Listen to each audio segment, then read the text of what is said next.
Hello viewers, আসসালামু আলাইকুম। আরেকটি ভিডিওতে আপনাদের সবাইকে স্বাগত জানাচ্ছি। দেখতেই পাচ্ছেন, এই হচ্ছে একটা নতুন চন্দ্রমল্লিকা, যেটাকে আমি গতকাল কিনেছি অন্য সব গাছের সঙ্গে। আর এর কালারটা কিন্তু সাদা। আমি সাদা দেখে কিন্তু এই গাছটাকে কিনেছি। সাদা চন্দ্রমল্লিকা আমার বরাবরই একটা ইচ্ছা ছিল সাদা চন্দ্রমল্লিকার। বিগত 3 বছর চেষ্টা করেও আমি সাদা চন্দ্রমল্লিকা জোগাড় করতে পারিনি। এর যে মেইন কারণ, আমি নার্সারি থেকে এই টাইপের ছোটো ছোটো চারাগুলো কিনে আনতাম, যার ফলে কিন্তু কালারটা বোঝা যেত না। বেশিরভাগ সময় অনেক কালার একরকম হয়ে যেত। এবার কিন্তু আমি কালার দেখে একটু বড় গাছ কিনেছি। ওগুলোর থেকে এর দামের ডিফারেন্সটা খুব বেশি নয়। প্রথম দিকে মানে শীতের শুরুর দিকে যখন ছোট চারা কেনা হয়, সেগুলো 20 থেকে 25 টাকার মতন রাখে।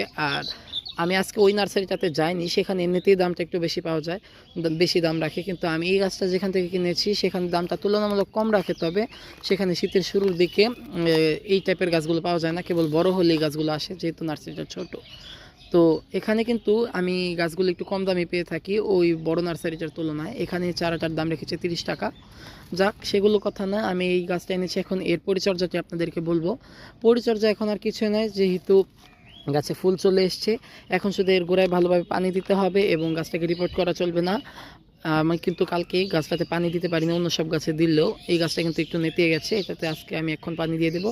আপনারা কিন্তু নার্সারি থেকে গাছ আনার পর অবশ্যই কিছুদিন ছায়াতে রাখবেন, একটু পানি দেবেন গাছের গোড়ায় বেশি করে। আবার কাদা কাদা করে দেবেন না, তাহলে কিন্তু গাছটা মারা যেতে পারে। গাছটাকে ভুলেও রিপোর্ট করবেন না, তাহলে কিন্তু গাছটা মারা যেতে পারে। যেই টবে থাকবে সেটাতেই রাখবেন। পরে কিছুদিন পর ফুলগুলো ঝরে গেলে তারপর সেটাকে রিপোর্ট করার চেষ্টা করবেন, যে কোনো গাছের ক্ষেত্রে। আর যেহেতু এটা চন্দ্রমল্লিকা, এই ফ্লাওয়ারিংয়ের পর আশা করি না আর ফুল হবে। যেহেতু শীত প্রায় শেষ হয়ে যাচ্ছে, তখন কিন্তু এ থেকে আমাকে আগামী বছরের জন্য চারা তৈরি করে রাখতে হবে। আর সেই সম্পর্কে অবশ্যই আপনাদেরকে আপডেট দেবো। আপনারা চ্যানেলটি সাবস্ক্রাইব করে পাশে থাকুন, যাতে আমি আপনাদেরকে আপডেট দেওয়ার সাথে সাথে আপনারা পেয়ে যান। ধন্যবাদ সবাইকে। আসসালামু আলাইকুম।